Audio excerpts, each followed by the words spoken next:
नमस्कार, मैं हूं श्रीकांत प्रत्युष और आप देख रहे हैं citypostlive.com।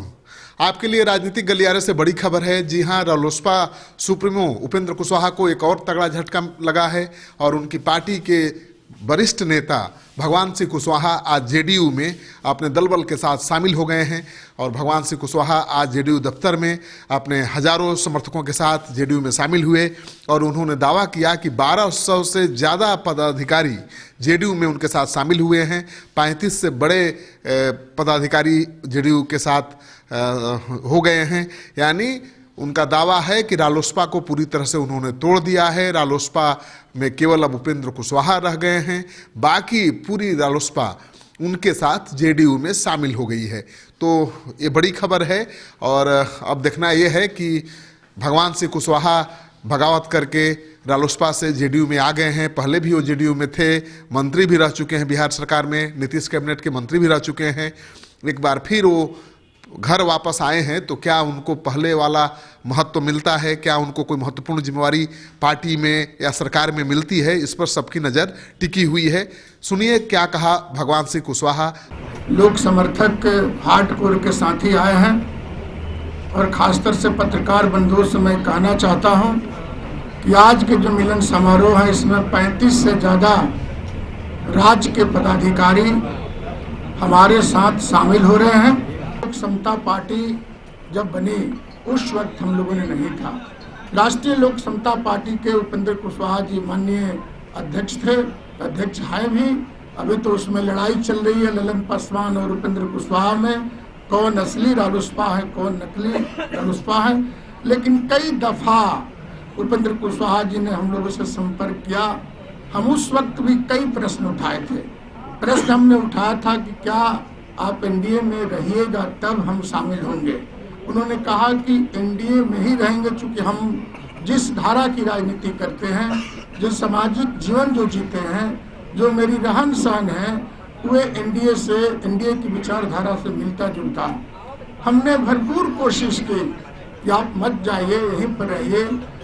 हमको लगा, बल्कि हमने पूछा कि बड़ी चर्चा है कि नीतीश कुमार जी की भी एनडीए में वापसी हो रही है, आप उस पर कोई दिक्कत नहीं ना है? ऐसा यदि दिक्कत होगा तो हमको बोलिएगा। बोले कि आएंगे तो कोई दिक्कत नहीं है। लेकिन एनडीए में नीतीश कुमार जी के शामिल होने के बाद न जाने उपेंद्र कुशवाहा जी के क्या भीतर से कुलबुलाहट है, कहना बड़ा मुश्किल था। कई मीटिंगों में, कई सभाओं में हमसे दरअसल कई कंट्राडिक्शन, वैचारिक कंट्राडिक्शन आज लगभग 6 महीना 7 महीना से था। हम बहुत बर्दाश्त किया। हमने कहा कि जो काम सरकार सही करे उसका समर्थन करना चाहिए। राजनीति करने वालों की नैतिकता यही है, गलत काम का विरोध कीजिए और सही काम का समर्थन कीजिए। कि गांव में जो सबसे खराब बिल्डिंग दिखाई देता था उसको लोग समझ जाता था कि स्कूल भवन है, और आज उस बिल्डिंग में सुधार हुआ है।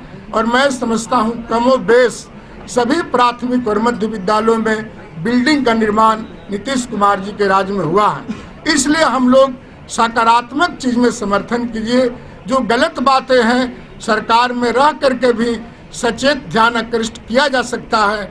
ये एक स्वतंत्र और खासतर से एक अच्छे राजनीतिक का काम है। लेकिन उपेंद्र जी नहीं माने। जब उन्होंने एनडीए छोड़ दिए, जब यूपीए में चले गए, तो हम लोगों ने भी भरपूर कोशिश की। चैनल के माध्यम से लाइव पर भी उस दिन थे। हमने कहा रुक जाइए, अभी बहुत जल्दीबाजी नहीं है। और इसलिए हम लोगों ने निर्णय लिया कि आपको जहां जाना है जाइए। लेकिन बहुत सारे साथी बिहार में रालोसपा के ग्रास रूट के पदाधिकारी, हम आपको बता दें कि हम जिस वर्ग से आते हैं, समाज से आते हैं, वो लोग भी 85% लोगों ने कहा कि ये फैसला बहुत गलत है। और हमने जो फैसला लिया उस फैसला को लोगों ने दूरभाष पर और हमसे पर्सनल मिल करके लोगों ने समर्थन किया। सभी जाति, सभी धर्म के लोगों ने इस बात की समर्थन किया कि आपने कहा हम विकास के रास्ते पर चलने वाले नीतीश कुमार के कंधा में कंधा मिला करके चलने के लिए हम लोगों ने आज के दिन संकल्प लिया। और सभी साथी संकल्पित हैं इसलिए हम सब साथी को धन्यवाद देते हुए, सब लोगों को धन्यवाद देते हुए, नीतीश कुमार ने जो अभियान छेड़ा है, 2019 लोकसभा चुनौती है, उससे बड़ी चुनौती 2020 है और 2019 भी हम जीतेंगे। 2020 तो जीते हैं और भी जीतेंगे, मजबूती से जीतेंगे। और हमारे जो हजारों की संख्या में पूरे बिहार के साथी पड़े हैं, हम अब बैठने वाले थोड़े हैं, हम बैठ करके राजनीति करते नहीं हैं, हम राजनीतिक दल का होल टाइमर साथी है। हमारे जिम्मे न रंगदारी है, न ठेकेदारी है, न कोई बिजनेस है। हम विशुद्ध रूप से पॉलिटिशियन है, राजनीति करते हैं, जन सेवा करते हैं। और आज का जो ये लोग का जन सैलाब है, मुझे भी विश्वास नहीं था इतने लोगों की हुजूम जुट जाएगी। हमने तो ठोस कहा, प्रशांत जी ने, अध्यक्ष जी ने, माननीय मुख्यमंत्री जी ने कहा बड़ा हॉल नहीं है, ठोसे आदमी आना चाहिए। हम रोकते जब हम घर से निकले तो लोगों ने कहा बहुत लोग जुट गए हैं, सगरे फोन आना शुरू हो गया। यानी अपनी स्वेच्छा से, अपना पैसा भाड़ा पर गाड़ी लगा करके सब लोगों ने हमारे समर्थन में आया है, इसके लिए उन लोग को भी धन्यवाद। बिहार के जाने माने सार्वजनिक जीवन में अपना स्थान रखने वाले नेता, इनका संबंध हमारी पार्टी से लंबे काल तक रहा। ये युवा जनता दल के अध्यक्ष भी रहे हैं, नीतीश जी के नेतृत्व में मंत्रिमंडल के सहयोगी भी रहे हैं। अब ये रालोसपा छोड़ करके जनता दल में शामिल हो रहे हैं।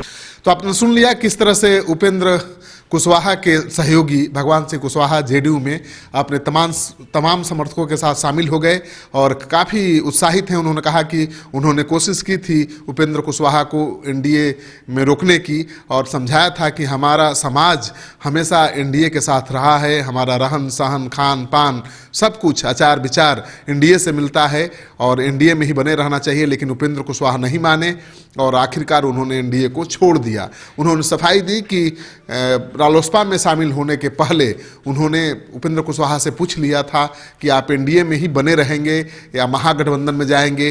तब उन्होंने कहा था कि हमेशा एनडीए में बने रहेंगे और इसके बाद ही वो रालोसपा में शामिल हुए थे।